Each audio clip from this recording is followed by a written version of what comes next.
আসসালামু আলাইকুম ওরহমতুল্লাহ। সুপ্রিয় শিক্ষার্থীবৃন্দ, আশা করি তোমরা সবাই ভালো আছো। এই ভিডিওটা তৈরি করছি ষষ্ঠ শ্রেণী শিক্ষার্থীদের জন্য। 2024 সালের ষষ্ঠ শ্রেণী ষান্মাসিক মূল্যায়নের জীবন ও জীবিকা বইয়ের পরীক্ষাটা হবে 22 জুলাই। ষষ্ঠ শ্রেণী অর্ধবার্ষিক পরীক্ষার সিলেবাস অনুযায়ী তোমাদের জীবন ও জীবিকা এই বিষয়ের সিলেবাসটা হচ্ছে 1 থেকে 58 পৃষ্ঠা পর্যন্ত। যেহেতু সরকার থেকে এখন পর্যন্ত কোনো ধরনের কোনো অ্যাসাইনমেন্ট বা কোনো প্রশ্ন তোমাদের দেওয়া হয়নি, তাই পরীক্ষার আগ পর্যন্ত তোমরা কী বিষয় পড়বে, এই যে 58 পৃষ্ঠা সিলেবাস দেওয়া হয়েছে, এই 58 পৃষ্ঠার মধ্যে কোন কোন বিষয়গুলো তোমাদের পরীক্ষার জন্য বেশি ইম্পর্টেন্ট বা কোন ধরনের প্রশ্ন তোমাদের পরীক্ষা আসতে পারে সেই বিষয়ে আজকে আমরা আলোচনা করব। আর 22 তারিখ যেহেতু পরীক্ষা, তার আগের দিন সরকার থেকে একটা নির্দেশনা দেওয়া হবে, সেটা দেওয়া হলে তোমাদের সাথে আমি সেটা শেয়ার করে দেবো, ঠিক আছে? তো শিক্ষার্থীরা, প্রথমে তোমাদের বই সূচিপত্র দেখে নেওয়া যাক। অধ্যায় 1 রয়েছে কাজের মাঝে আনন্দ, অধ্যায় 2 পেশার রূপ বদল এবং অধ্যায় 3 আগামী স্বপ্ন। এই 3টে অধ্যায় মিলিয়ে তোমাদের ষান্মাসিক মূল্যায়ন কার্যক্রমটা হবে। তোমাদের পরীক্ষাটা হবে হচ্ছে 5 ঘন্টার, 2 ঘন্টা লিখিত পরীক্ষা এবং 3 ঘন্টা হবে তোমাদের প্র্যাকটিক্যাল বা কিছু ব্যবহারিক কাজ হবে। এবং 2 ঘন্টা লিখিত পরীক্ষায় তোমাদের মূলত 65% মার্কস থাকবে। সো ভালো করে পড়তে হবে জিনিসগুলো, কারণ লিখিত পরীক্ষাটা ভালো হওয়ার উপরই তোমার ত্রিভুজ, চতুর্ভুজ, বৃত্ত এগুলো পাওয়া নির্ভর করছে, ঠিক আছে?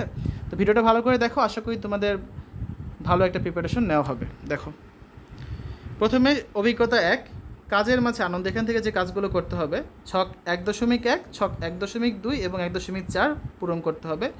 বাঁচতে হলে শিখতে হবে, এই কেসটি পড়ে শিক্ষার্থীর উপলব্ধি একটি বাক্যে প্রকাশ করতে হবে। নিজ কাজের উপর পোস্টার, কোলাজ, কার্টুন বা চিত্র, ছবি বা তালিকা যে কোনো একটা কাজ করতে হবে। খেতাব চার্টে নিয়মিত নিজের অবস্থান চিহ্নিত করতে হবে। দৃশ্যপট 1-2 পড়ে দলগতভাবে প্রশ্নগুলোর যুক্তিনির্ভর জবাব প্রস্তুত করতে হবে। খাবার গ্রহণ ও বিছানা গোছানোর নিয়মগুলো ব্যাখ্যা বা ভূমিকা অভিনয় করতে হবে। ছক 1.1, 1.2, 1.4 সাপ্তাহিক অনুশীলন চার্ট প্রস্তুত করে তথ্য এন্ট্রি দিতে হবে। এবং অর্থাৎ তোমাদের বইয়ের কী বলা আছে, 2 থেকে 2, 8, 9, 15, 17, 20, 21, 22, 24 এবং স্বমূল্যায়ন ছকের কাজ, এই কাজগুলো তোমাদের হচ্ছে অবশ্যই কিন্তু করতে হবে। এরপর দেখো, পরবর্তীতে এই সেম কথাগুলো এখানে বলা আছে, নতুন কিছু নেই। এটা হচ্ছে প্রথম অভিজ্ঞতা থেকে। তো আমরা দেখি তোমাদের বই থেকে ছক 1.1 প্রতিদিনের কাজের তালিকা। বিভিন্ন সময় তুমি নিজের যে কাজগুলো আছে এবং পরিবারের যে কাজগুলো আছে সেগুলো লিখবে। তো এই কাজটা আছে তোমাদের বইয়ের 2য় পৃষ্ঠায়। তারপর ছক 1.2 করবে, নিজের কাজের সাপ্তাহিক পরিকল্পনা অনুশীলন করবে। এখানে কাজগুলো দেওয়া আছে এবং সপ্তাহের 7 দিন তুমি কী করো এবং আত্মপ্রতিফলনগুলো তোমাকে হচ্ছে এখানে লিখতে হবে।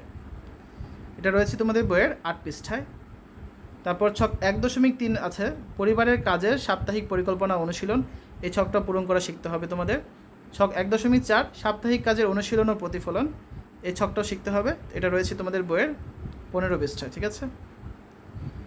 এরপর হচ্ছে তোমাদের বিদ্যালয়কে তোমরা কেমন দেখতে চাও তা কল্পনা করে একটা ছবি আঁকে অথবা একটা গল্প লিখবে। এই কাজটা খুব একটা ইম্পর্টেন্ট কাজ, যেটা রয়েছে তোমাদের বইয়ের 17 পৃষ্ঠায়। ছক 1.5 আত্মজিজ্ঞাসা। এখানে তোমার কাজের বিবৃতিগুলো লিখবে, যে টেবিল বেঞ্চ পরিষ্কার করি, শ্রেণীর সবার সঙ্গে ভালো ব্যবহার করি, সহপাঠীদের লেখাপড়ায় সহায়তা করি, এই বিষয়গুলো তুমি কেমন করো তার উপর তোমার নাম্বার দেওয়া হবে।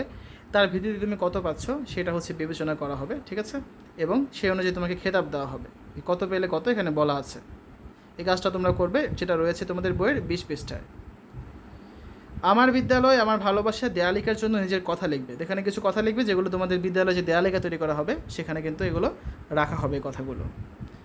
এরপর আমরা সবাই আমাদের দেশ ও সমাজকে ভালোবাসি, এই দেশ ও সমাজকে আমরা কেমন দেখতে চাই তার একটা ছবি আঁকবে অথবা সেই সম্পর্কে কিছু বর্ণনা এখানে লিখবে তোমরা। তো এই কাজ দুটো আছে তোমাদের বইয়ের 21 পৃষ্ঠায়। শিক্ষকের নির্দেশনা অনুসারে সবকটি সূর্যরশ্মি পূরণ করবে। সবার সঙ্গে হাসি মুখে কথা বলা একটা দেওয়া আছে। তো সমাজের জন্য আমরা যা যা করতে পারি বাকি বিষয়গুলো তোমাদের হচ্ছে এখানে লিখতে হবে, ঠিক আছে? ঘরগুলোতে এই কাজটা রয়েছে তোমাদের বইয়ে। সমাজের জন্য আমরা যা করতে পারি বক্স 1.4। তারপর হচ্ছে সমাজের জন্য তুমি করেছো এমন একটি স্বেচ্ছাসেবামূলক কাজের অভিজ্ঞতার গল্প লিখবে বা ছবি আঁকবে। এটা একটা ইম্পর্টেন্ট কাজ, তোমাদের পরীক্ষা আসার মতো একটা কাজ, যে কাজটা রয়েছে তোমাদের বইয়ের 24 পৃষ্ঠায়। তারপর আমরা চলে যাই অভিজ্ঞতা 2, পেশার রূপ বদল। এটা হচ্ছে অভিজ্ঞতা শিরোনাম। এখান থেকে যে কাজগুলো তোমাদের করতে হবে, চিত্র 2.2 হাসপাতাল কেন্দ্রিক পেশাসমূহের খালিঘর পূরণ করা। বক্স 2.1 আমাদের এলাকার বিভিন্ন পেশার তালিকা পূরণ করা। পেশার ধরন পরিবর্তনের দৃশ্যপট 1-এ উল্লিখিত প্রশ্নগুলো জবাব প্রদান করা। চিত্র 2.3 ও 2.4 তুলনামূলক বিশ্লেষণ করা। ছক 2.1 সবকটি খালি ঘরে উত্তর সন্নিবেশিত করা। দৃশ্যপট 2-এ উল্লিখিত প্রশ্নের জবাব প্রদান করা। এই কাজগুলো তোমাদের অবশ্যই কিন্তু করতে হবে। আরও কিছু কাজ আছে, 3টে কেস আছে, কেস 1, 2 এবং 3, এগুলোর প্রশ্নগুলো উত্তর প্রদান করা। আর সমূল্যায়ন যে ছকটা আছে সেই ছকে নিজের অবস্থান যাচাই করে নিজের জন্য প্রস্তাবিত সুপারিশ চিহ্নিত করা। অর্থাৎ তোমাদের বইয়ের এই যে পৃষ্ঠাগুলো আছে 30, 31, 32, 33, 34, 35, 37, 38, 39, 40, 42, 43, এই পৃষ্ঠাগুলো ভালো মতো শেষ করবে। এবার তোমাদের বই থেকে আমরা দেখি ইম্পর্টেন্ট কাজগুলো। 29 থেকে 31 পৃষ্ঠা, এখানে কিছু কাজ আছে, কিছু কেস স্টাডি আছে, সেগুলো মেনে তোমাদের হচ্ছে কাজগুলো করবে। যেমন এখানে হাসপাতাল থেকে কোন কোন ধরনের পেশার লোক আমরা পাই: ট্রলিম্যান, ল্যাবরেটরি সহায়ক, প্যাথোলজিস্ট, তারপর হচ্ছে ওয়ার্ড বয়, পরিচ্ছন্নতা কর্মী, হিসাব রক্ষক, দারোয়ান। বাকি ঘরগুলো তোমাদের হচ্ছে নিজ দায়িত্ব এখানে পূরণ করতে হবে। তো হাসপাতাল কেন্দ্রিক পেশাসমূহ এই কাজটা তোমরা করবে। তারপর হচ্ছে দলগত আলোচনার মাধ্যমে তোমাদের এলাকায় মানুষের বিভিন্ন পেশার তালিকা তৈরি করবে। এটা কাজটা আছে তোমাদের বইয়ের 31 পৃষ্ঠায়। পেশার ধরন পরিবর্তন, এখানে দৃশ্যপট আছে, একটা দৃশ্যপট, এবং সেই দৃশ্যপট থেকে তোমরা লিখবে যে 3 বদলের সঙ্গে সঙ্গে চম্পার ভাইয়ের ব্যবসায় কী পরিবর্তন এলো। এই কাজটার পরে চম্পার ভাই কেন নতুন ব্যবসা শুরু করলো সেটার অ্যান্সারও লিখবে। এই দুটো প্রশ্ন আছে 32 পৃষ্ঠায়। তারপরে হচ্ছে দেখো ছক 2.1, সময়ের সঙ্গে পেশার পরিবর্তন পর্যবেক্ষণ করা। পরিবারের বাবা মা বা অন্য কোনো বয়োজ্যেষ্ঠ সদস্যদের সঙ্গে আলোচনা করে 20 বছর আগে বিভিন্ন ধরনের পেশার ধরন কেমন ছিল সেটা তোমরা বের করবে। ঠিক আছে, পেশার ক্ষেত্র লিখবে, বর্তমানে কেমন, 20 বছর আগে কেমন ছিল, আর পরিবর্তনের কারণ। এই ছকটা কিন্তু তোমাদের পরীক্ষা আসার মতো একটা ছক, খুবই ইম্পর্টেন্ট, এটা তোমরা ভালো মতো শিখবে। এই কাজটা রয়েছে তোমাদের বইয়ের 35 পৃষ্ঠায়। এরপর হচ্ছে দৃশ্যপট 2 থেকে 36 পৃষ্ঠার দৃশ্যপট থেকে তোমরা যে প্রশ্নগুলোর অ্যান্সার করবে। এবং দৃশ্যপট 3 যেটা 2-এর যে প্রশ্নটা সেটা হচ্ছে কি, সায়েদা রহমান নতুন কী কী পেশায় যেতে পারেন তার জন্য কিছু নতুন আইডিয়া দাও। তারপর ছক 2.2 করবে পেশার মৌলিক দক্ষতা অনুসন্ধান। পেশার নাম থাকবে এখানে, সেই পেশাজীবীর নাম এবং তার যে অর্জনযোগ্য দক্ষতাসমূহ সেগুলো লিখবে, মৌলিক দক্ষতা, বিশেষ দক্ষতা। ঠিক আছে, এই কাজটা হচ্ছে 37 পৃষ্ঠায় রয়েছে। রাশিদা খাতুন কী কী দক্ষতা অর্জন করেছিলেন, তিনি কীভাবে সেরা রাঁধুনি হয়েছিলেন, এই প্রশ্নের অ্যান্সারগুলো তোমাদের বের করতে হবে, যেটা রয়েছে 38 পৃষ্ঠায়। বিধান ত্রিপুরা কী কী দক্ষতা অর্জন করেছিলেন, তিনি কীভাবে বিধান দর্জি হিসেবে পরিচিতি পেয়েছিলেন, এই কাজটা আছে 39 পৃষ্ঠায়। এই 2টা প্রশ্ন এবং আরেকটা প্রশ্ন আছে, এই 3টা প্রশ্ন হচ্ছে খুবই ইম্পর্টেন্ট পরীক্ষার জন্য। এই যে আরেকটা হচ্ছে 40 পৃষ্ঠায় রয়েছে, যে সংপুক কীভাবে তার দক্ষতার উন্নয়ন করেছিলেন, এই কাজগুলো করবে। এরপর দেখো অভিজ্ঞতা 3, আগামী স্বপ্ন, এখান থেকে যে কাজগুলো করতে হবে। চিত্র 3.1.1 হতে 3.1.8 এর পাশে এগুলো সম্পর্কিত তথ্য প্রদান করবে। বক্স 3.1 বিস্ময়কর প্রযুক্তি ও অনুভূতি প্রকাশ করবে। বক্স 3.2 নির্দেশনা অনুযায়ী এলাকার পরিচিত প্রযুক্তি নিয়ে ভবিষ্যতের গল্প লিখবে বা ছবি বা কার্টুন আঁকবে। সমূল্যায়ন ছকগুলোতে নিজের অবস্থান যাচাই করে নিজের জন্য প্রস্তাবিত সুপারিশ চিহ্নিত করবে। তারপর চিত্র 3.5 খালি ঘর পূরণ করবে। ভবিষ্যৎ চক্র আঁকার ক্ষেত্রে নিজের পছন্দের প্রযুক্তির বিভিন্ন ধরনের প্রভাব বিবেচনায় রাখবে এবং শিক্ষার্থীদের লেখা নাটক, দৃশ্যায়নে, স্ক্রিপ্টে, পরিকল্পনায় প্রযুক্তিকে উপস্থাপন করবে। এই কাজগুলো তোমাদের করতে হবে। দেখো তোমাদের বই থেকে দেখি এখন 45 থেকে 47 পৃষ্ঠা, এখানে কিছু ছবি আছে। তো এই ছবিগুলো দেখে যে শব্দ বা শব্দগুলো বা বাক্য প্রথমে তোমার মনে পড়ে তা এই ছবির পাশে তোমরা লিখবে। ঠিক আছে, এখানে রোবট দেখতে পাচ্ছ, এরকম অনেকগুলো ছবি আছে। তো এই লেখা হওয়ার পর তোমার এলাকা এখন যেমন আছে 40 বছর পরেও নিশ্চয়ই সেরকম থাকবে না, অনেক কিছুই বদলে যাবে।